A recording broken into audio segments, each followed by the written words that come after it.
Quando Raquel viu que não tinha dado filhos a Jacó, ficou com ciúme de sua irmã e começou a dizer a Jacó: Dê-me filhos, senão eu morrerei. Com isso, a ira de Jacó se acendeu contra Raquel, e ele disse: Por acaso estou no lugar de Deus que impediu de ter filhos? De modo que ela disse: Aqui está a minha escrava Bila. Tenha relações com ela, para que ela tenha filhos para mim, e assim, por meio dela, eu também tenha filhos. Com isso ela lhe deu Bila, sua serva, como esposa, e Jacó teve relações com ela. Bila ficou grávida e deu um filho a Jacó. Raquel disse então: Deus agiu como meu juiz e também escutou a minha voz, de modo que me deu um filho. É por isso que lhe deu o nome de Dan. Bila, serva de Raquel, ficou grávida mais uma vez e deu um segundo filho a Jacó. Raquel disse então: Em lutas árduas, lutei com a minha irmã e saí vencedora. De modo que lhe deu o nome de Naftali.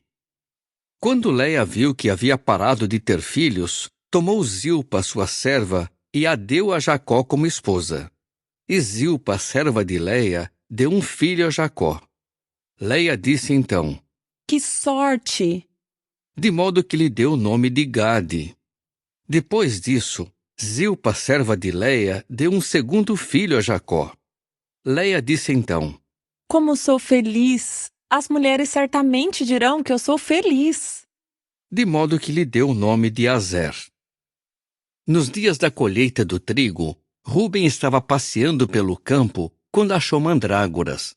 Levou-as então a Leia, sua mãe. Com isso, Raquel disse a Leia: Dê-me, por favor, algumas mandrágoras do seu filho. Mas Leia respondeu: Acha pouco você me ter tomado um marido? Agora quer tomar também as mandrágoras do meu filho? Raquel disse então: Pois bem, ele se deitará com você hoje à noite em troca das mandrágoras do seu filho.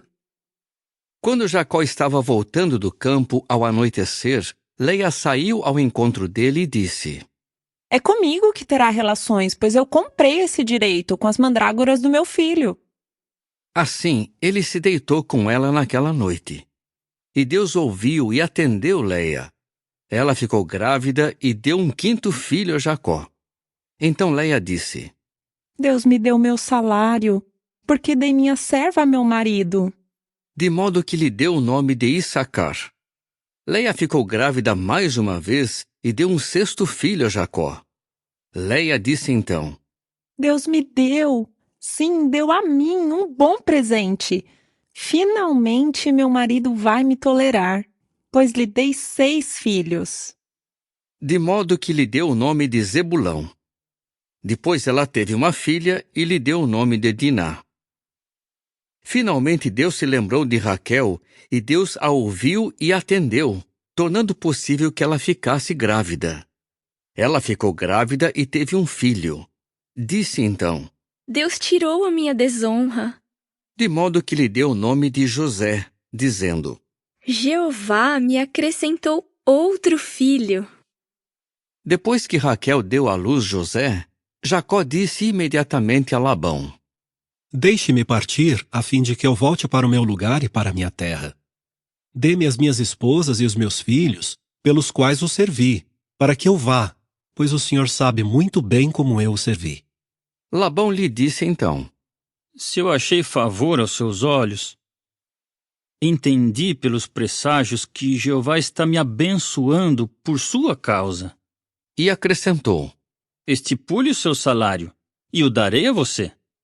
De modo que Jacó lhe disse: O Senhor sabe como eu o servi e como seus rebanhos têm prosperado comigo.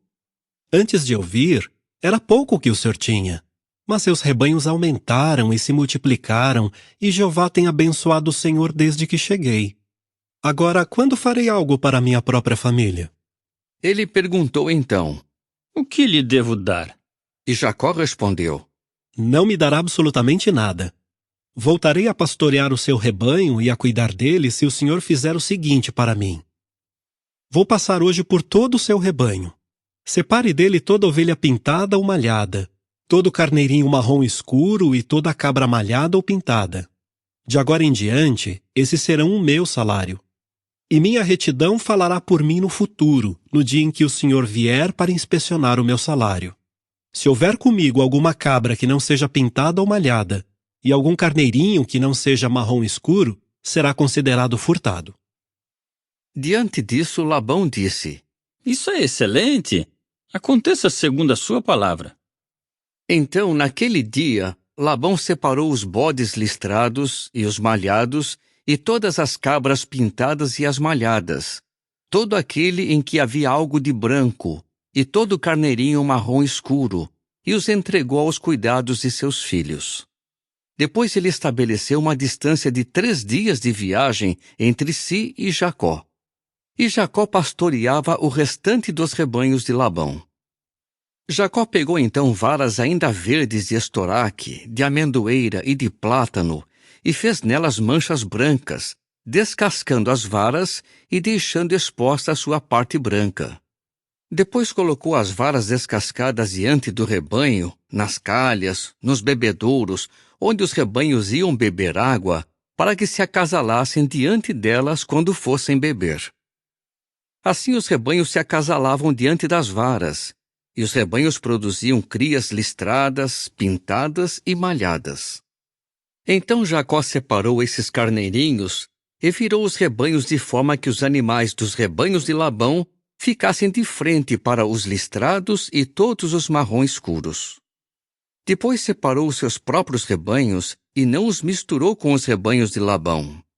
E sempre que os animais robustos entravam no cio, Jacó colocava as varas nos bebedouros, diante dos olhos dos rebanhos, para que se acasalassem perto das varas.